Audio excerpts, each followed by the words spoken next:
What does it actually feel like to walk the streets of a capital city at war? Well, today we're going to see it through the eyes of a traveler who went to Kiev, even though everyone told him not to, just to find out.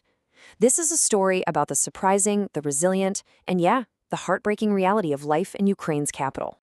I mean, that's what our traveler heard, over and over again. The message was crystal clear. You're walking into a danger zone, a city in ruins. But the reality on the ground?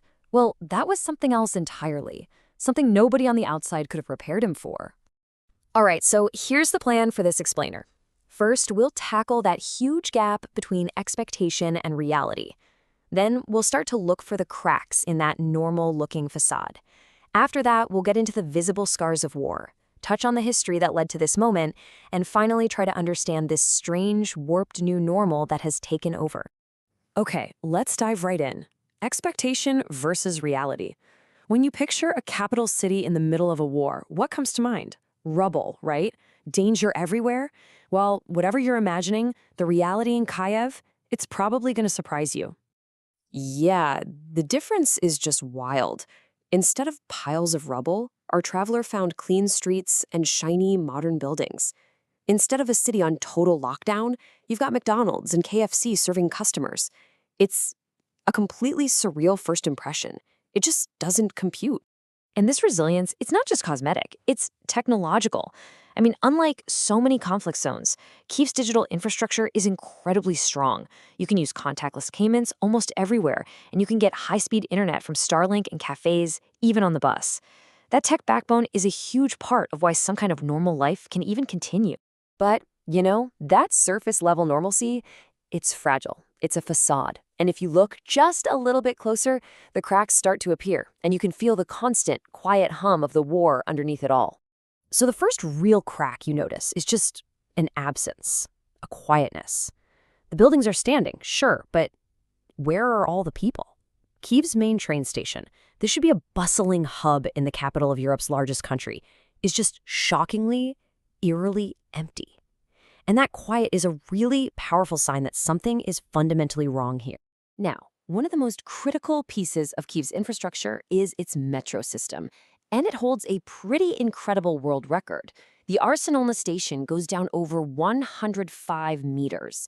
To put that in perspective, that's like a 35-story skyscraper, but digging straight down into the earth. So the question is, why on earth would you build it that deep? Well, there's a dual purpose here. On one hand, it was a massive feat of Soviet engineering, designed to get around some really tricky underground geology. But it was also, and this is crucial, designed to double as a network of nuclear bomb shelters, a relic of the Cold War that now provides safety from a very modern threat. Okay, so let's move from the city's concrete and steel to its people, because this is where the true cost of this conflict becomes impossible to ignore. You can see it in the faces of those who are still there, and you can feel it in the spaces left by those who are gone. And the demographic hit has just been immense. Just look at this chart.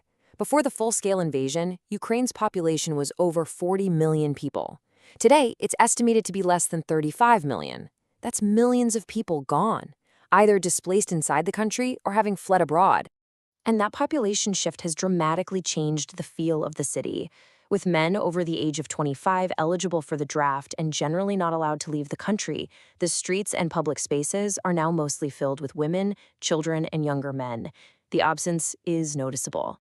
Then, a conversation with a Ukrainian soldier reveals an absolutely devastating reality. He explained that recovering the bodies of fallen soldiers from the front lines is often just too dangerous. It's too costly. And what that means is that so many families will never get to say a final goodbye. The loss is just absolute. And right in the heart of the city, in the shadow of the beautiful St. Michael's Monastery, they've created this chilling open-air museum. It's a graveyard of captured and destroyed Russian tanks and armored vehicles, just sitting there for everyone to see. The very weapons of invasion have been turned into monuments of defiance. And there are no ropes, no barriers. You can walk right up and touch them. But the square, it's almost empty. I mean, there are no tourists, obviously.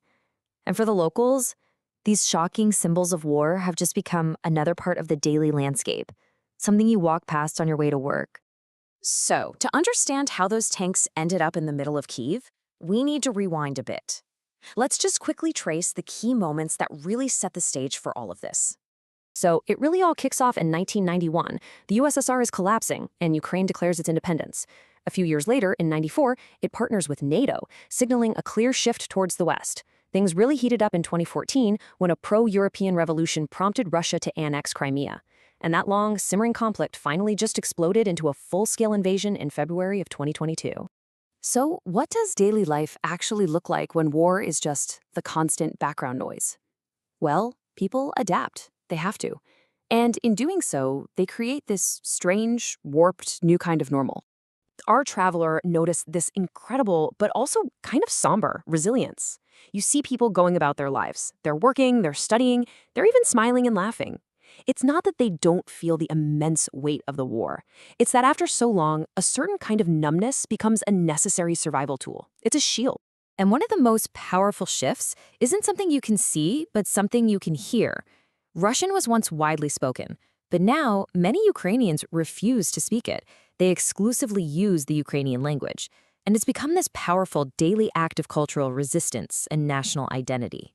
When you put it all together, life in Kyiv today is just this massive paradox. You have kids playing in parks and students going to university, but the economy is shattered.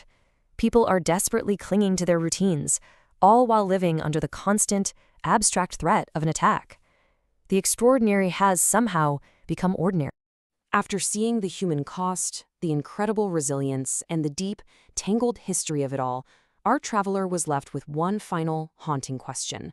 And it's a question that echoes through every war, past and present, and it's the one we'll leave with you today. What is ever gained by these wars?